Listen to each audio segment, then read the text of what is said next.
महाभारत की कथा पुरानी, सुनो सुनो मेरी जुबानी। महाभारत की कथा पुरानी, सुनो सुनो मेरी जुबानी। महाभारत के आदि पर्व में एक विचित्र वृतांत आता है। 5 पांडवों का जन्म उनके पिताजी के होते हुए भी दूसरों के कृपा दृष्टि से हुआ था। एक बार राजा पांडु अपनी दोनों पत्नियां कुंती और माद्री के साथ आखेट के लिए वन में गए। वहां उन्हें एक मृग का जोड़ा मैथुन क्रिया करते हुए दिखाई दिया। पांडु ने तुरंत ही अपने तीर से उस मृग को घायल कर दिया। मरते हुए मृग ने पांडु को श्राप दिया, हे राजन, तुम्हारे समान क्रूर पुरुष इस संसार में कोई भी नहीं होगा। तूने मुझे मैथुन क्रिया के समय तीर से मारा है, अतः जब कभी भी तू मैथुन रत होगा तेरी मृत्यु अवश्य होगी। इस श्राप से राजा पांडु अत्यंत दुखी हुए और अपने रानियों से बोले, हे देवियों, अब मैं अपनी समस्त वासनाओं का त्याग करके इस वन में ही रहूँगा। तुम लोग हस्तिनापुर लौट जाओ।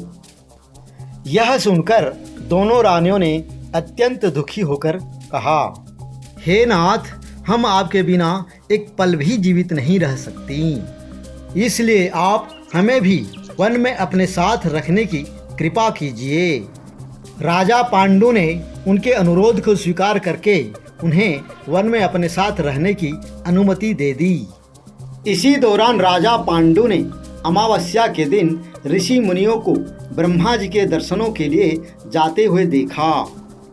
उन्होंने उन ऋषि मुनियों से स्वयं को साथ ले जाने का आग्रह किया। उनके इस आग्रह पर ऋषि मुनियों ने कहा, हे राजन, कोई भी निसंतान पुरुष ब्रह्मलोक जाने का अधिकारी नहीं हो सकता, अतः हम आपको अपने साथ ले जाने में असमर्थ हैं। ऋषि मुनियों की बात सुनकर राजा पांडु अपनी पत्नी से बोले, हे कुंती, मेरा जन्म लेना ही व्यर्थ हो रहा है, क्योंकि संतानहीन व्यक्ति पितृ ऋण, देव ऋण, ऋषि ऋण तथा मनुष्य ऋण से मुक्ति नहीं पा सकता। क्या तुम पुत्र प्राप्ति के लिए मेरी सहायता कर सकती हो? कुंती बोली, हे आर्यपुत्र, दुर्वासा ऋषि ने मुझे ऐसा मंत्र प्रदान किया है जिससे मैं किसी भी देवता का आह्वान करके मनोवांछित वस्तु प्राप्त कर सकती हूँ। आप आज्ञा दीजिए, मैं किस देवता को बुलाऊं? इस पर राजा पांडु ने धर्म को आमंत्रित करने का आदेश दिया। धर्मराज ने कुंती को पुत्र प्रदान किया, जिसका नाम युधिष्ठिर रखा गया।